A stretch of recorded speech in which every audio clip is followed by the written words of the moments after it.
Katie Wilson did a press conference following Bruce Harrell's resignation. Also, she went on CNN. Good for her.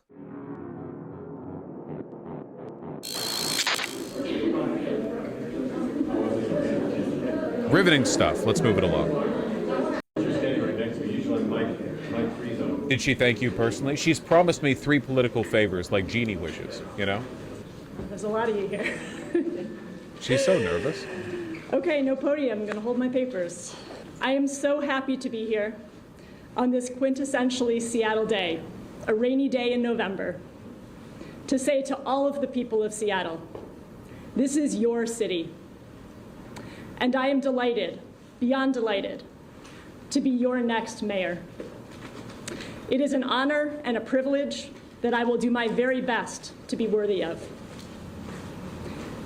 It is hard for me to believe now that when this year began, I had no intention of running for any type of political office, let alone mayor of the largest city in the Pacific Northwest, my home for the last 21 years.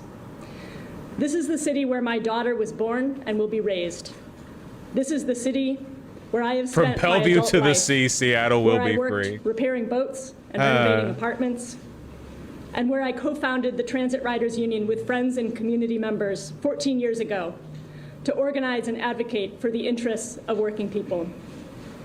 Seattle is a great city, a spectacular city, and we are also now a big city with big city problems of homelessness, unaffordability for working families, and growing divisions along lines of class and race and community.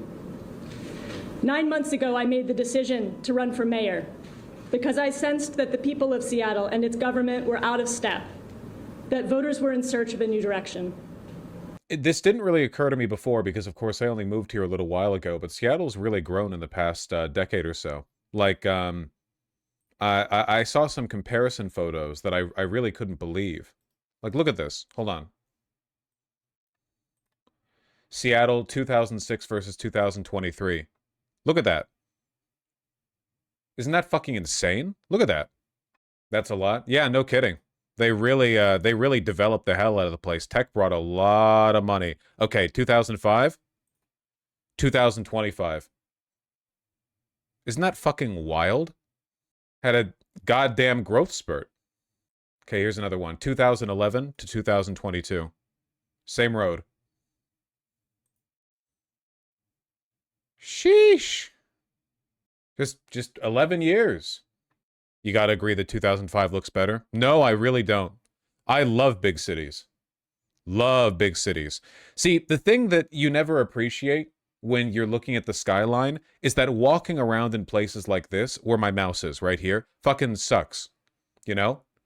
Walking around a big road, big parking lots, and the buildings around are like 2, 3 stories high at most. Fuck that, you know? If you're walking down a big boulevard, you want to be surrounded by big buildings. Everything has to stay proportional, you know? Like this area to the left over here in 2006, this looks to me like what Midwesterners brag about when they talk about their preferred local cities, you know? Oh yeah, you can see Rainier over here, right over my camera frame. Yeah, damn. Here. Seattle waterfront transformation. A lot of the growing pains the city's experienced really make sense when you think about it in the context of how much it's grown. Yeah, here's the waterfront in 2016 and 2025. It cost like $200 million, but they turned this ugly fucking you know, Pacific Highway into a, you know, thriving walkable waterfront park. It's amazing actually. Yeah, no, if Seattle keeps up the level of growth that it's been experiencing for the past 20 years, it could turn into one of the big American cities, if properly zoned for it, right?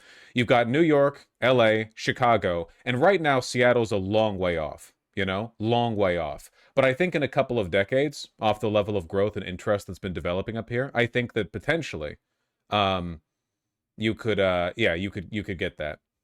Houston's fourth. Houston's fourth in population, but nobody would ever call Houston one of the great American cities unless you were talking about, I don't know, highway infrastructure investment, you know? It just doesn't have that cultural footprint. I'm fond of this one. After 20 years, Seattle finally managed to get rid of the big ominous cloud that was oppressing us. Thank God, huh? Here, wait. Here's an even more direct comparison. God damn, that's crazy. Look at that. 2018 to 2025. Look at that, huh? What a great place to put a waterfront park, too. This area right over here, in addition to all these lovely steps and all this greenery and so on, you have some artist lofts over here. That down there is the aquarium. Really, really nice. Just a big fan. Just a big fan, that's all. I'm just saying, Seattle's booming, you know? It's doing pretty good. Seattle job market's all right, certainly relative to other major cities. I just hope Katie Wilson's able to, you know, bring that torch along. And that our problems required new leadership. It has been, I think it's fair to say, a bruising 9 months. Oh yeah, minimum wage in Seattle's crazy. You know what minimum wage is here? $20.76. Whew. But now the fight is over, and it's time to come together.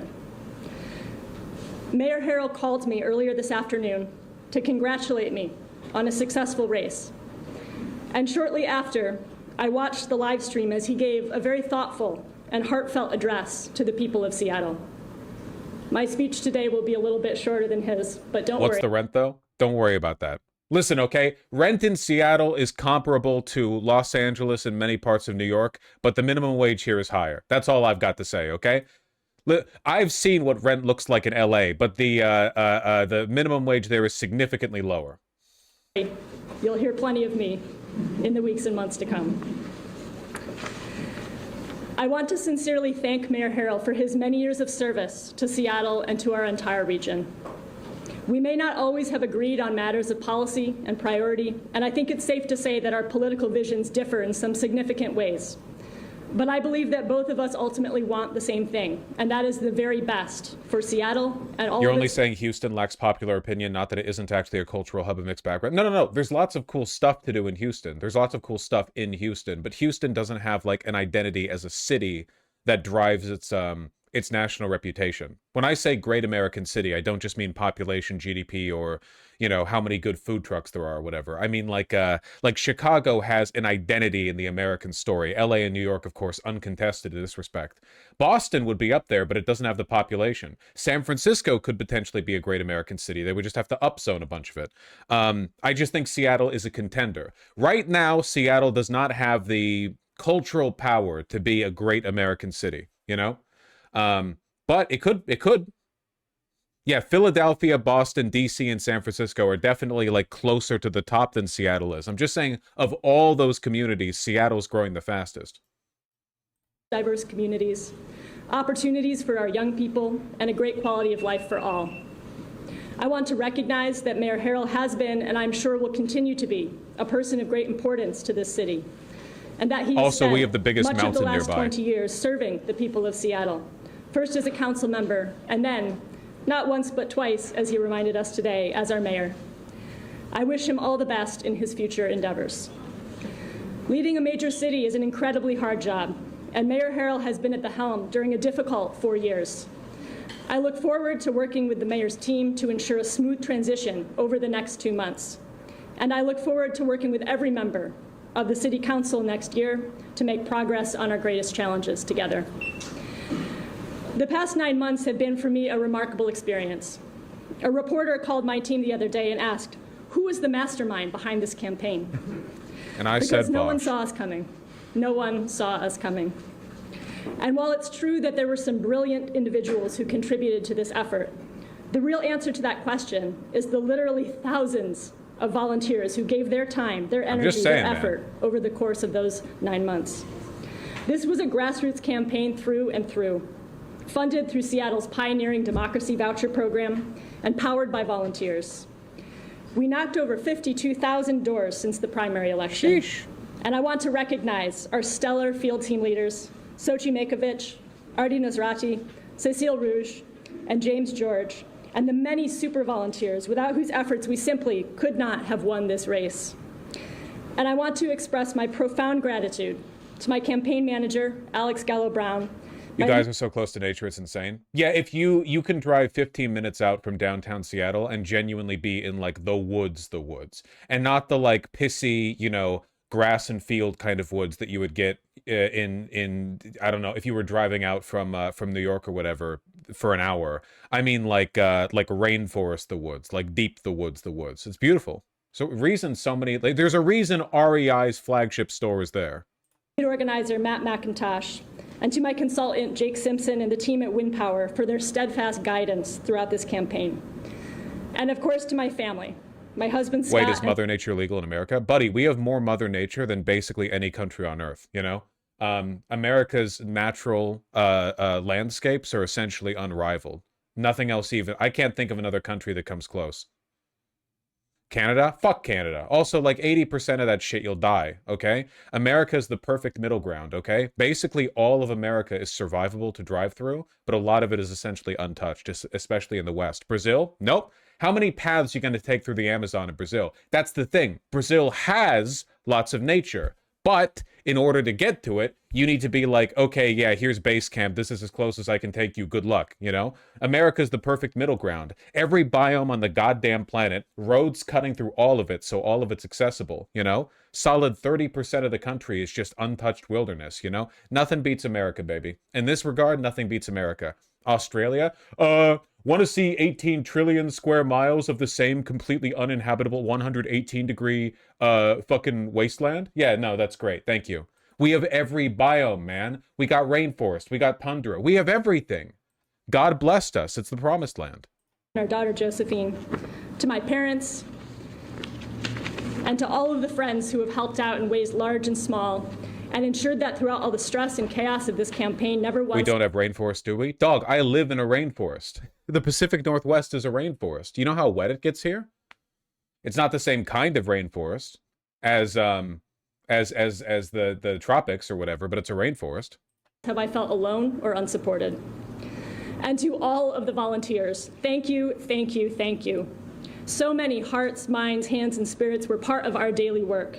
From creating graphics, to shooting videos, to writing scripts and posting on social media, Hawaii might to have knocking doors and organizing house parties and community meetings, and on and on and on. It is really staggering to think about. And we needed every one of them, because we were up against the most expensive attack You guys don't have to be contrarian. It's widely known that America is exceptional with regard to its, like, outdoorsmanship, you know, opportunities. That's not like, I didn't get that opinion whole cloth, okay? This is a widely known thing. We are blessed in this respect. Thank Teddy Roosevelt, okay? Don't argue with me. In Seattle's election history, wealthy interests poured nearly $2 million into a political action committee to prevent my election. Because for some people in our city, the status quo is working exactly as intended. It may look like an affordability crisis to working and poor people, but to others, it simply looks like business as usual. They might have the money, but we had the people. And the results of this election prove that. The working people of our city are tired. They are ready for something new, something more hopeful and just and equitable. And I am committed to fighting as hard as humanly possible to realize our shared vision. There is an awful lot that I want to accomplish as mayor. I want everyone in this great city of ours to have a roof over their head. In my eye. I want universal child care and free K-8 summer care. I want world-class mass transit. I want great, safe public spaces where kids can run around with abandon. I want stable, affordable housing for renters. I want social housing. I want much more land and wealth to be owned and stewarded by communities instead of corporations.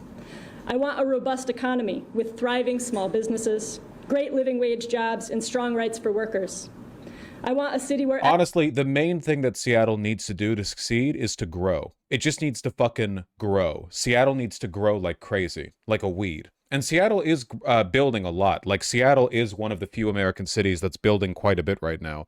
But it needs to build way more. And the problem is that unlike most American cities, Seattle does not have a lot of land upon which to do that growing. Seattle is like... Seattle is very, very, very limited by its geography, right? I mean, you take a look at it, and I mean, obviously, there's a limit to how far south you can go, of course, before you start hitting the city borders, and likewise with north. You're hemmed in by Lake Washington on the east and by the Puget Sound on the west, and then also a lot of this terrain is incredibly hilly. Really, it seems like the only solution is to upzone the fuck out of some of these places, you know? That's what Bellevue's annexation is for. That's why I'm a big advocate for it. Bellevue is a blight and should not exist. Nuh-uh. No, sir. Density is the issue. Yeah, a bunch of upzoning could be done. In places like Soto. You could probably upzone the fuck out of Queen Anne and be fine. I don't think you could upzone Leshy or the Central District without people getting like really mad at you, though. I feel like people would get really upset with you over that. Yeah, I don't know, but we have to build more. We have to build more. What's upzoning? You take areas where you're only legally allowed to build single-family homes or other relatively like small, inefficient residences, and you change the rules so that you can build big apartment buildings there. You know? Got to build some dikes and polders. Unfortunately, the Puget Sound is really deep. It's like 900 feet deep over here. I don't think we could do that. Lake Washington isn't too deep. Maybe we should just get rid of Lake Washington. We just have to... Katie Wilson needs to personally man a bunch of dump trucks bringing soil over to Lake Washington until slowly, bit by bit, we merge with Mercer Island. And then we invade. Israeli-style settler program to take over Bellevue. You mean Seattleites start like setting up encampments on the outer edges, like over here in Medina, and Katie Wilson, in response to attacks of stochastic terror against the Seattle residents, starts building fortifications here and slowly, but I don't know. I feel like that's not the worst idea that I've heard. That's not bad. Bellevue was promised Seattle 3,000 years ago.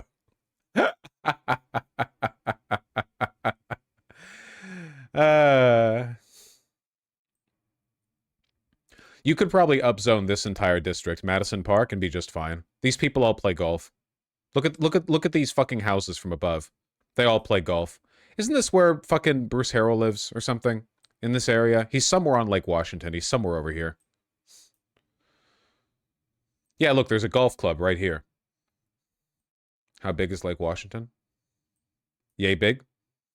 Not even big apartments, just townhouse apartments in SFH areas would massively increase density. Yeah, for the most part, the city has been upzoning like that. I don't remember Seattle's layout street by street, unfortunately, but there are a lot of places, for example, in Capitol Hill, where what used to be single-family development was replaced with like blocks of townhomes. We can probably find that pretty easily. Like these four right here are probably, are they? I'm actually not sure. Hold on. Like here's single family home zoning, and if I could find there we go. Like this right here. On the plot of land that would have otherwise been one single family home, you make like 4 or 5 little like 3-story townhomes. See? A lot of Seattle already allows for that, but you know, has to be ramped up. Isn't there abandoned industrial areas to redevelop? Yeah, but nobody wants to live in fucking Soto. Nobody wants to live down here. Look at this. It's all car dealerships and like I don't know, like tiling supply warehouses. It's not really a place people want to live. Dude, Soto can be so good. Okay, where would you build the Soto Town Center, okay? You know what? My recommendation, Beacon Hill. That's the first place that's getting upzoned, okay? Look at all this. What the hell is this? Why is everything on a perfect grid, but then you just slam like 5 or 6 houses in each block? I don't get it, okay? Bam, giant apartment building. Bam, giant apartment building. Go for it. It doesn't have any of the organic street design that you get over in parts of Capitol Hill that makes it look all like messy and stuff, you know? This is some City Skylines ass shit. Dog, City Skylines is a game about planning a city. You have so much space to reorganize in Soto. I think one of the other big limitations is that the further south you go, more into Soto and stuff, the more noise you're going to get, both from the stadiums and also from the air path, right? Because all flights that land in SeaTac come in from the north, and they land here. So I'm thinking that the farther south you go, like these houses right here are being fucking buffeted 24/7 by loud-ass airplanes. It makes me wonder...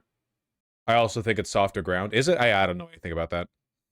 Extra soundproofing for buildings isn't that expensive. No, I suppose not, but it's still kind of disruptive if you're like walking around, because planes land every couple of minutes, you know. SeaTac's a big airport. It's like it's the main airport hub for the Northwest. Yeah, anyway, there is room to upzone. Seriously, in terms of like developed parts of Seattle, parts that have already been upzoned, this is pretty much it. This chunk right here, everything that isn't in this big, highly developed chunk right here can be upzoned. And this over here, the University District. And UW! What about Queen Anne? How many buildings in Queen Anne are like more than a couple stories? You have like one road, and it's Queen Anne Boulevard, you know? Yeah, Queen Anne Avenue North, right here. That's the one place where some of these buildings are larger.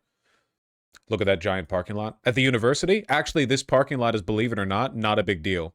Because it's hard to tell via the air. This parking lot is actually like invisible from the university. This line right here raises it raises the terrain by like 30 feet. This road. So if you're here, you can't see anything past this tree line. So you can go around the university, do. You're never being distracted by this, you know? It's just the parking lot around the track and the athletic fields and stuff. So it's actually pretty well designed.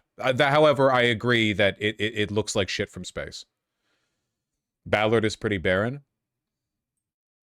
Yeah, but the people there are rich. They'd get mad if you upzone their shit. This is all part of Seattle as well. It's like up to here, you know? Ballard, Fremont. You know what Fremont needs? Anyone who lives in Seattle will agree with me, by the way. This is a fact. You know what Fremont needs? More parking lots. I'm not joking. I can't believe I'm saying it, but Fremont needs more parking lots, okay? They have way the fuck too many events up here, like their goddamn, you know, weekly Sunday markets. They have no parking lots anywhere in all of Fremont. So the only way to park anywhere is to find a residential parking spot that somebody has left open naively and then steal it from them. It's the only way. Take public transit. Oh, wouldn't that be nice if there was a transit line that went up to Fremont? Sadly, no. There is no link line that runs up here. Soto housing was a big fight earlier this year in the Port of Seattle. Got it killed for now. The Port of Seattle. Soto could be cool. Isn't there a neighborhood in near Soto that's pretty nice, like South Park or whatever? Where's South Park? Or is it Georgetown? What am I thinking of? Georgetown. Georgetown has some nice stuff, including a really nice Spanish restaurant. Where is it? Where is it? It also has the best vintage store in the city. No, this is all the Boeing stuff. Am I thinking of Georgetown? Love, where's the where's the Spanish restaurant? Is that in Georgetown or South Park? Where are we? Hello? It is Georgetown? Okay, wait, where is it? I should be able to find it from space. Come on. Yeah, South Park's down here. So get it? Because it's south of Georgetown? That's why they called it that, I bet. Type shit. Everyone here works for Boeing. Where's that Spanish place? They're not showing the restaurants, man. It's somewhere over here. Also the best carniceria in Seattle? No, that's in West Seattle, isn't it?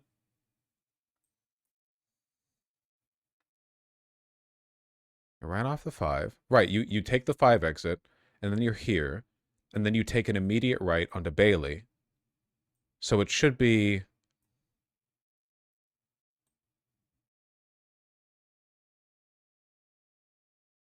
Ciudad, there it is. There it is. This is my recommendation. If you're in Seattle. Okay? Ciudad?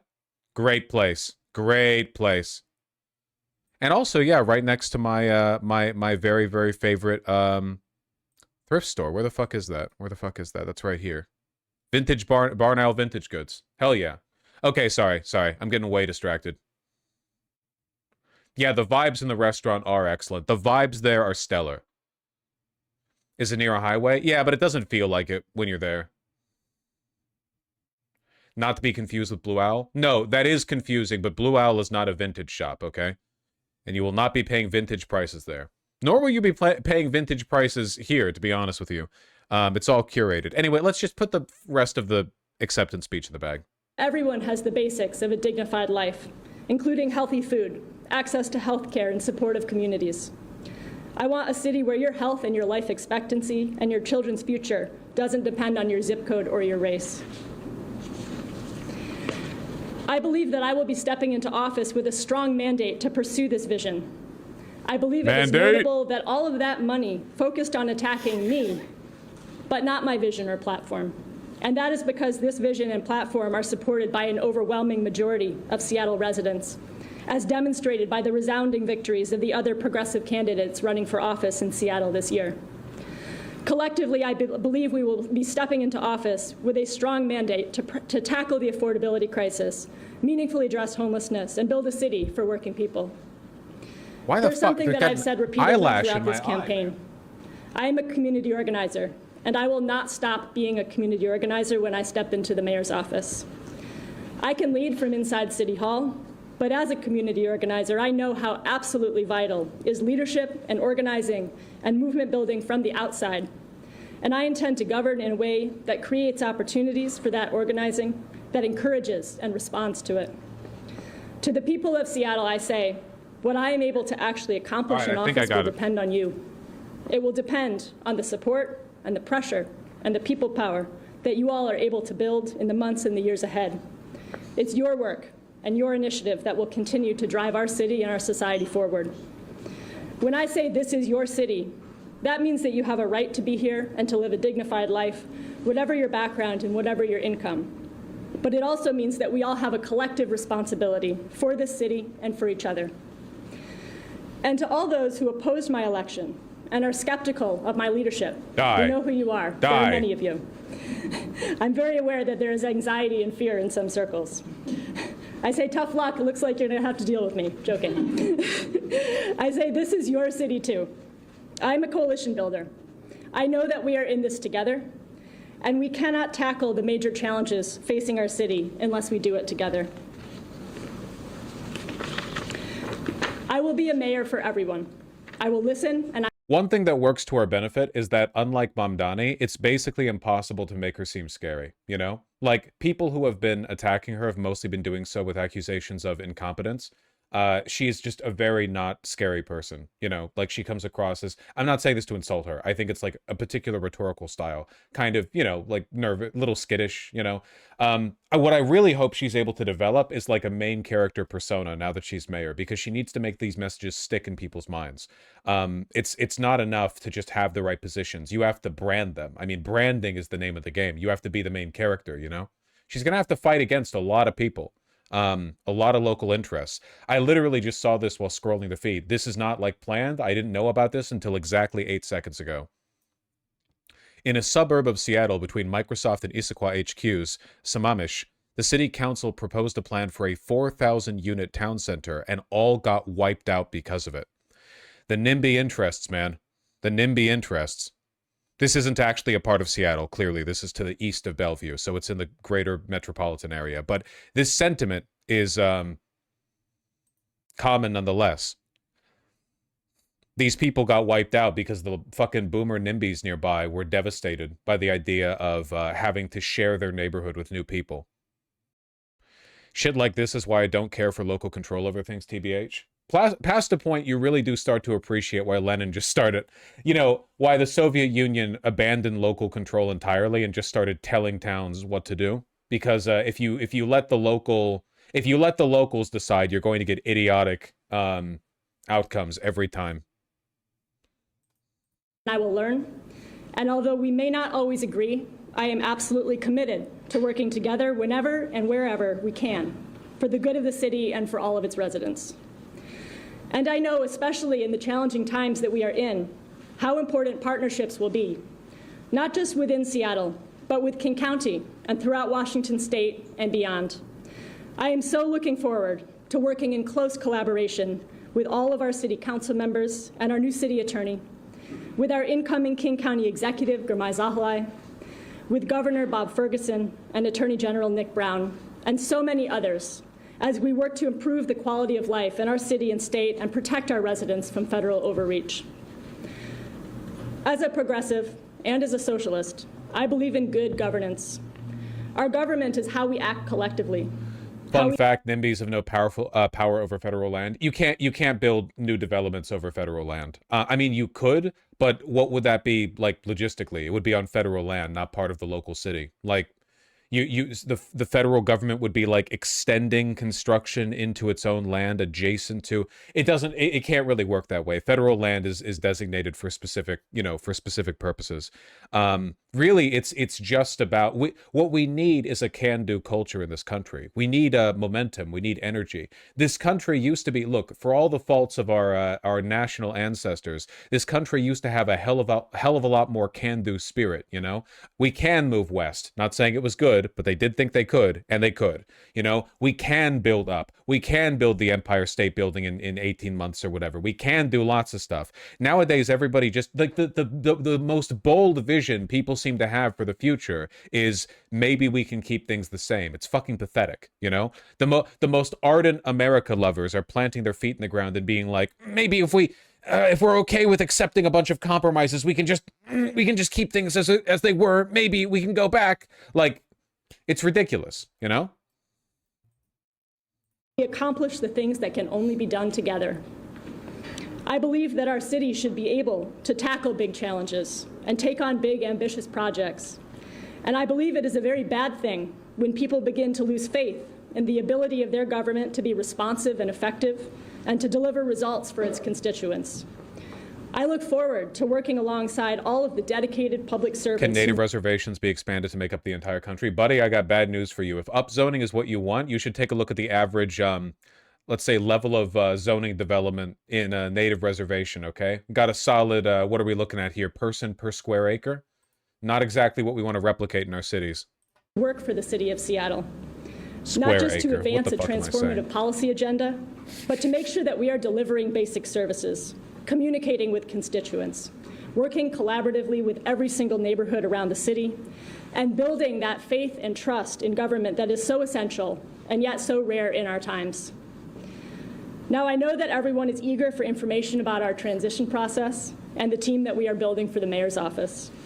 I will have some specifics to share next week, but for now, I just want to express my profound gratitude to the folks who kicked into gear right after the primary election to ensure that we could hit the ground running with a smooth transition. I'm not going to name them all because I don't actually know if they want to be named, but I do want to particularly thank Thanks my for colleagues respecting in this my anonymity, transition Katie. phase, Ryan Watt and Kate Brunette-Cruiser. I am so excited about the work ahead and grateful to everyone, including the many people who did not support my campaign, who are reaching out now, wanting to help and to ensure that the Wilson administration is successful. I am not too proud to accept advice and assistance, and I know that together, despite the massive challenges ahead, we are going to make great progress over the next 4 years. This is your city, and I look forward to serving you as your next mayor. Thank you. I really like her.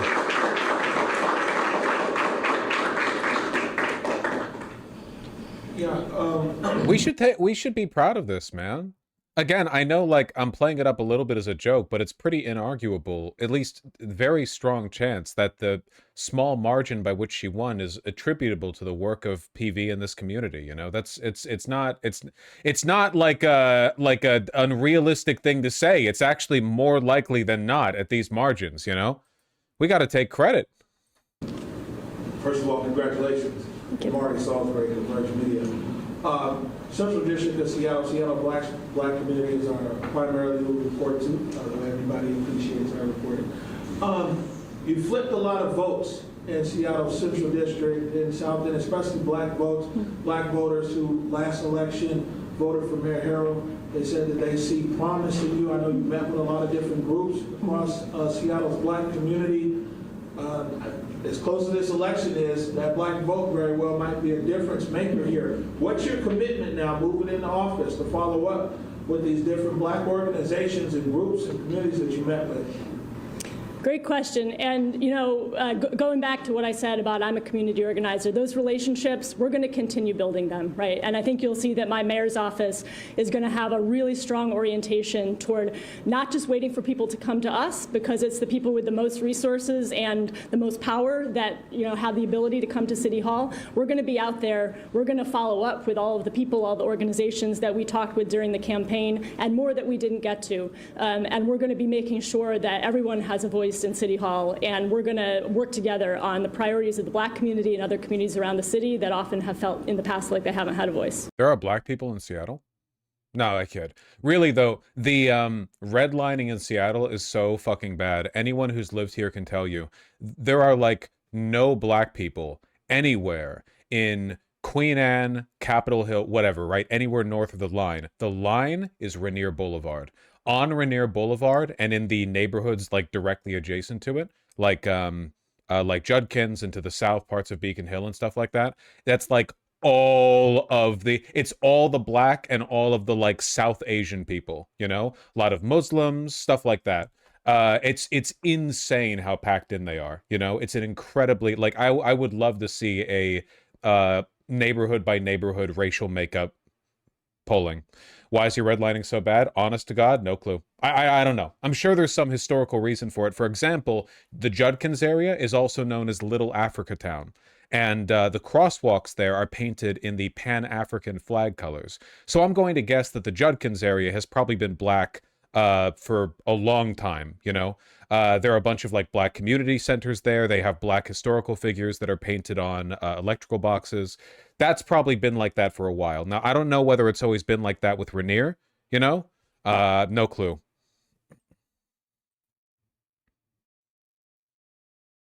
Little Africa Town's insane. No, it's like Chinatown or like little, you know, like Little Bangkok. Like cities usually have, you know what I mean? They can't call any of Seattle Chinatown or Japantown because that'd be half the city, right? So, you know, yeah, Little Italy, stuff like that, you know? There were at least 3,500 undervotes for mayor, meaning nobody voted for you or Mayor Harrell. What does that say about this campaign, and what do you say to those voters who left that spot blank? I mean, I can only guess at the motivation of those voters, but I would imagine that they're people who were not thrilled with Mayor Harrell's leadership. Oh, there is data. Hold on. Major race key. So blue is white, orange is Hispanic. Good luck finding that. Red is Asian, and green is Black. Oh yeah, there we go. Perfect. Yeah, there's Rainier. This road right here that's running diagonal. That's Rainier. Here's Chinatown / International District. Obviously, that's more Asian. Yeah, okay, that makes sense. But yeah, as you can see, they're all kind of like there's Asian people over here, and of course over here by UW. But in terms of the Black population, it basically just follows Rainier, which is pretty crazy. We have a little Ethiopia and the food goes hard. That's true. There's also a great soul restaurant in Rainier about hereabouts, I think. Bellevue is all Asian. Yes. Yes, for sure. Look at that. My God. We need to annex them to get our diversity numbers up. Sheesh.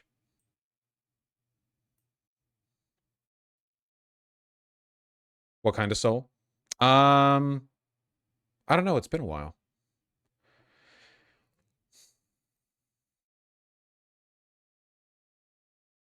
Well, anyway, not a great situation. But maybe also got the very loud message about my inexperience. And so maybe just didn't feel like they wanted to vote for either of us. So to them, I would say, well, you got to give me a chance now, and I hope I can prove to you that I'm up to the job. And yeah, you know, I hope to be able to prove that to those voters. You spoke about surrounding yourself with a team. What kind of resume, experience, or background are you looking for both your transition team and your administration? You know, I would say that for my administration, I think you're going to see a combination of folks who have long experience in City Hall, who know the ins and outs of the executive branch, and also some new blood, right? People who are coming in with the kind of perspective that I bring. I think you're also going to see a range of different interests represented, and we'll have more to announce in the next few weeks. We have 2 questions left, guys. I saw Cronin over here first. You said you spoke to Mayor Harrell. Who else has reached out to you? Have you touched base with Governor Ferguson? Governor Ferguson called and texted me to say congratulations, and haven't talked to him on the phone yet, but looking forward to connecting with him very soon. Yeah, many others as well. And then Mayor-elect Wilson, I mean, you're inheriting quite the budget deficit. You have quite the proposal, quite the goals, the ambitions. We know that on the progressive side, we usually typically hear we're expecting taxes. What can we expect from you in your coming administration? So I think, first of all, I am very committed to making sure that we're using our existing resources as effectively and efficiently as possible. So we're going to be reviewing the ways that the city is spending money, and I think we're going to have to do that given the size of the budget deficit. And I am not averse to ending spending on programs that were maybe well-intentioned when they were first implemented but aren't fulfilling their goals. So we're going to be doing the very best to be the best stewards of public resources we can. I do think that we will need to pursue new progressive revenue in order to fund our priorities and make sure that we're delivering services to the people of Seattle. You know, there's several progressive tax options I proposed as part of my platform, and so we're going to have city staff looking into developing those into legislation. Don't know yet exactly what the timeline is going to be on that. Fuck. That's all, folks. Appreciate it. What have I done?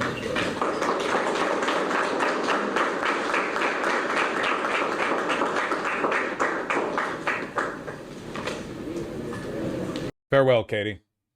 God bless you. So cool. Can't believe I'm mayor now. Washington doesn't have a state tax. We make up for it with an obscene sales tax, which is not great. There's a Vosh exception in the tax proposal. They literally mention you by name. You think they could carve out some kind of like live streaming specific exemption? Very, very small business. Very small business. Oh yeah. Oh yeah. Hold on, let me clear all this. Well, we got to learn a lot about Seattle today. That was fun.